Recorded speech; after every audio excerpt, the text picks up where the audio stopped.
we're about to go deeper into something that has to do with us, our minds, our psychology, and all of that.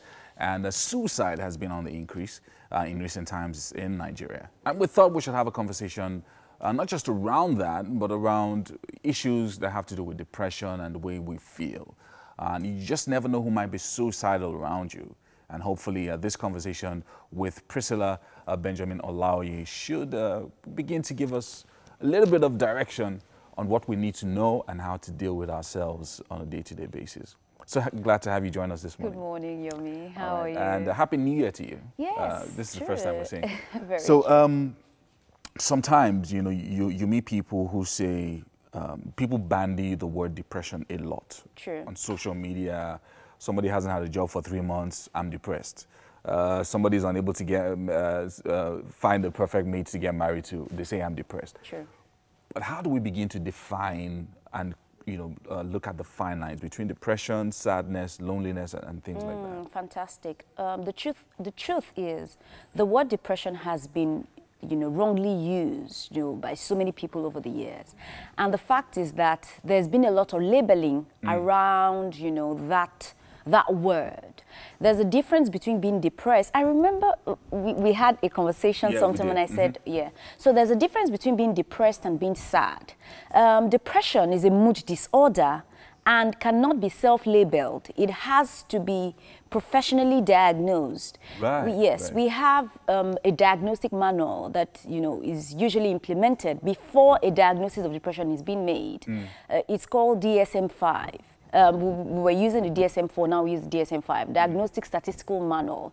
Now that means that there are basically 4 axes in which you have to take a look at the person to say that, okay, because you meet these 4 parameters, therefore, there are some level of inhibition to general life. But so the truth is, you cannot say that someone has mental illness if the person is basically, functional and the person's general lifestyle is not inhibited. So I would, say that there's a thin line between sanity and insanity, and that also, dwindles. Exactly. So when loneliness, sadness there are symptoms that do occur in depressive disorders, and there are several types of, depressive disorders. But the fact that someone is lonely or the fact that someone is sad is not to mean the person is depressed. Right. Basically, what it is that people are not seeing a need to go and see a professional because stigmatization is not only existent in a diagnosis, but in intervention. Yeah, I mean, I'm glad you're saying, you're talking about seeking help, because it's, sometimes people say seek help before it becomes worse, or before it becomes, a full depressive state and all of that. But you were talking about the fine lines, and sometimes people encounter challenges that are supposed to be maybe temporary. True. After which, you come out of it, and then things change for you. So how do you manage seasons, changes in maybe your finances, changes in your lifestyle, maybe you move to a new location and things are a bit difficult. How do you manage through such seasons and then come out on the other side? That brings to mind what WHO mentioned about the definition of what health is.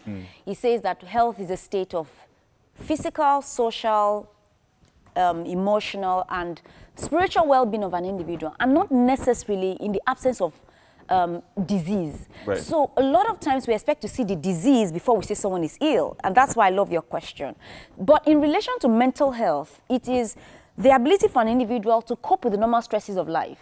So if you're unable to cope with the normal stresses of life, traffic, basic things that everybody goes through, if you're unable to cope with the normal stresses of life, then you're crossing that fine line. 2, if you're unable to work productively and fruitfully, if your everyday life is not productive, you're crossing the fine line.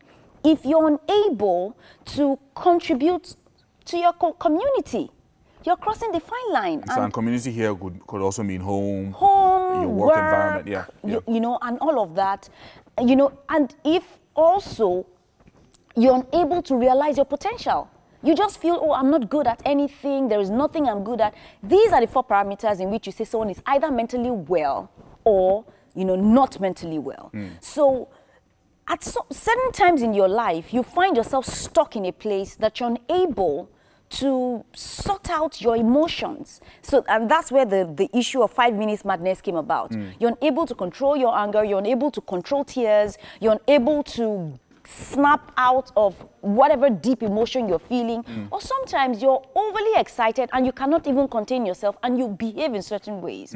Now, it's expected that, you cross that line and go back. And become normal again. And become normal again. Yeah. But for certain people, they then get stuck to that other side for so long that they would probably require some form of intervention to get out of. You see why we say that nobody can be tagged mad or insane. It's just an unfair scale, right, to put anybody into, because the truth is, there is no,